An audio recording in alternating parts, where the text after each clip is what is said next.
Hi, welcome to Pub Hearing. In this short video, we want to discuss the different styles of hearing aids. And really, you can break it down into really two styles. You've got hearing aids that sit over the back of your ear, and you've got other small hearing aids that go inside the ear canal. So really, they are the two styles. So the first question most people would ask us is which is best? Well, there's pros and cons both ways. There's not necessarily that one's better than the other. By and large these days, probably 80 to 90% of all hearing aids fitted will be behind the ear. And so the manufacturers, when they bring out new products, they normally bring them out in the behind the ear version before they bring them out in the ear version, simply because there's a greater demand for the behind the ear style hearing aids. So often if you're after the very latest cutting edge technology, you're probably going to get the behind the ear ones because it's not yet available in an in-the-ear style. So the in-the-ear style typically will come out around about 12 to 18 months, sometimes even 2 years later after the behind the ear style.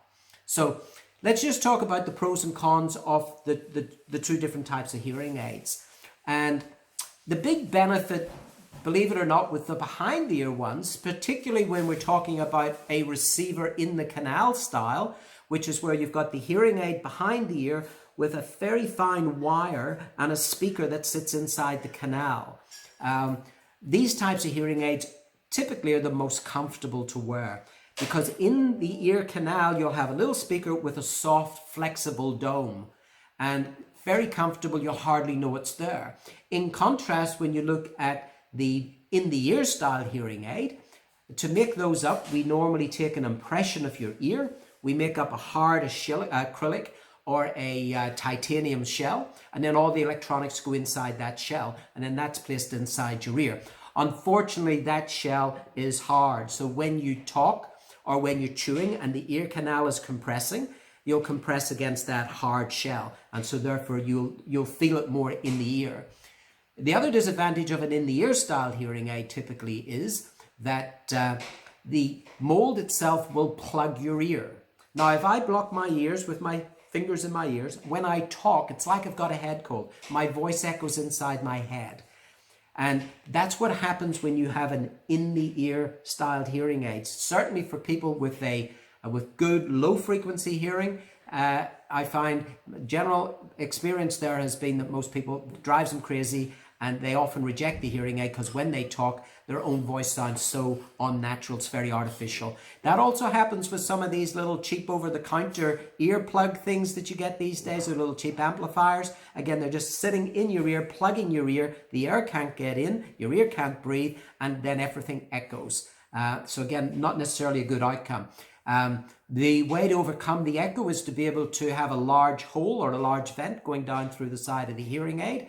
Unfortunately, again, if you've got a very narrow canal, there's no room to be able to put in a large vent. So sometimes it's the anatomy of the ear canal that's going to determine the outcome and the appropriateness of one style of a hearing aid or another for you. The other problem with an in-the-ear style hearing aids, particularly with the very smallest ones like the invisible in-canal hearing aids that go deep inside the ear, because they are so small, basically we cannot fit in all the electronics that would be fitted into a larger behind the ear type hearing aid. So typically these hearing aids will only have one microphone, whereas nearly every behind the ear hearing aid will have two. And with the two microphones, it enables the hearing aid to reduce more background noise.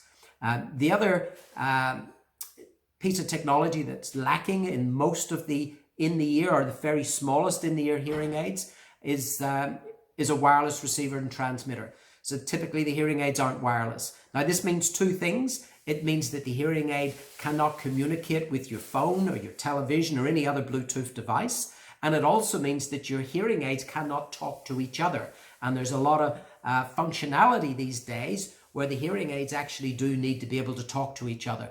So I would suggest in most cases, if you're getting an in-the-ear styled hearing aid, for most of them, if it's the very smallest hearing aid, you may lose up to about 30% of the functionality that you'd otherwise get at a comparative technology level in a behind-the-ear hearing aid.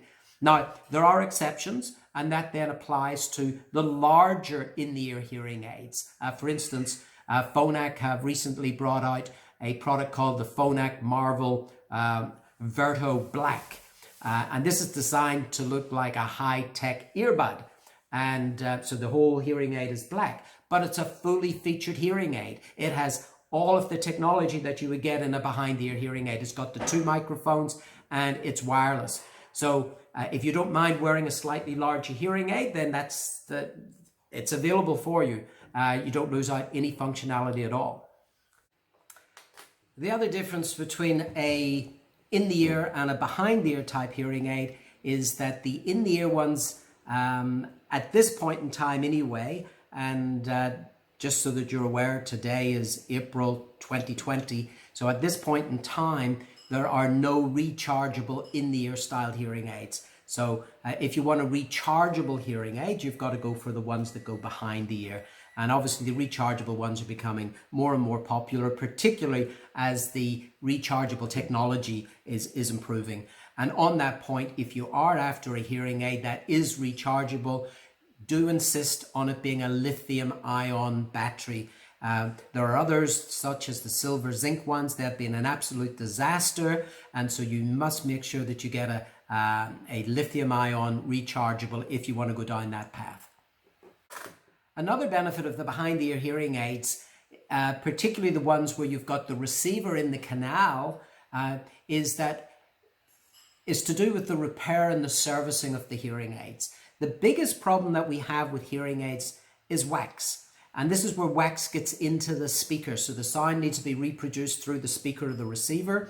And that part of the hearing aid, if it's one behind the ear where you've got a wire and a speaker inside, it's sitting right inside the ear canal. With the in-the-ear style hearing aids, the speaker obviously is inside the shell, also sitting deep inside the ear canal. So this style of hearing aid is more prone to having wax actually get into the speaker. There are typically wax guards and little domes sitting over the top, and they're designed to act as a barrier to stop the wax getting right through. But if the wax gets past those barriers and right onto the diaphragm of the speaker, that speaker then is not going to function and the hearing aid's going to go dead. And the benefit of the receiver in the canal type hearing aids is that there's just simply a little pin normally that locks the wire and the speaker to the chassis or the body of the hearing aid. And that's very easy to replace. So that just needs to go back to your clinician, and that's pretty much a 60-second job to be able to remove the speaker and put the new one in. Damaged receivers, whether it's wax getting inside or the wire breaking, probably makes up about 90% of the repairs that we encounter with hearing aids. Hearing aids these days are very reliable by and large, and we therefore just don't have many problems when it comes to the workings internally inside the chassis of the hearing aid.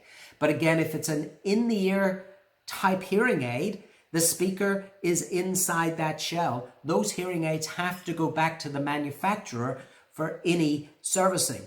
And so that means that you're going to be without your hearing aid while the hearing aid is being serviced. And so there's there's a disadvantage in being able to do that. The other thing which is sort of tied in with this is that the behind-the-ear hearing aids are more water resistant. So they typically, the better models these days, have an IP rating of 68. Now what that means is that you can take that hearing aid, put it in a meter of water for about half an hour, and the hearing aid will still work. Now we're talking about, again, this chassis, the body of the hearing aid, not necessarily the speaker or the receiver. But the hearing aids, therefore, are very water resistant. And in-the-ear hearing aid does not have the same IP rating. The moisture and the water can ingress into the product much more easily. And again, bear in mind, these hearing aids are all custom built. And so they're all handmade. So you're going to have more room for error, let's say.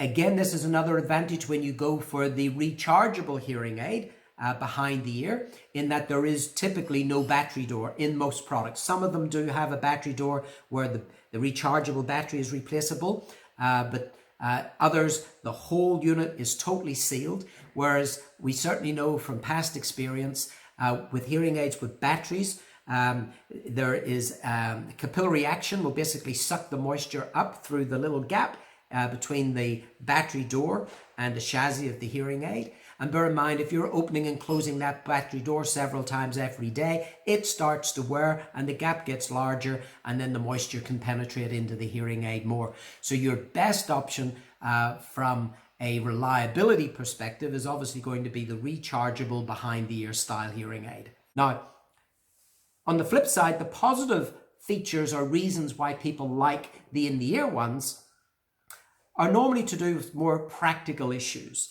And so if someone is a motor mechanic and they're lying underneath cars and they're very, very active, then an in-the-ear hearing aid may well be a lot more secure. I've had some clients where the top part of their ear is missing. They've had cancer and they've had the top of their ear removed. They have no choice but to wear something inside the ear. But the major benefit is just practicality. It's sitting in the ear. And the other one is appearance. Certainly for men with very short hair, if you get one of the invisible in-canal hearing aids, it just disappears inside the ear. You cannot see it. If you've got very short hair, you're totally bald, you've had your head shaved, then anything behind the ear is noticeable. So if the appearance is your priority, then I would suggest consider the in-the-ear style hearing aids. If performance is your priority, then you're either going to have to consider a full-sized in the ear or go for one of the behind the ear hearing aids. Look, I've had a few cases also where I've had clients who are riding motorbikes and they've got a helmet, and if it's a larger behind the ear hearing aid with the helmet pressing against the ear, that's uncomfortable, whereas if it's a little in the ear one, don't even know it's there. So again, it gets back down to just the particular application as to what's appropriate for you.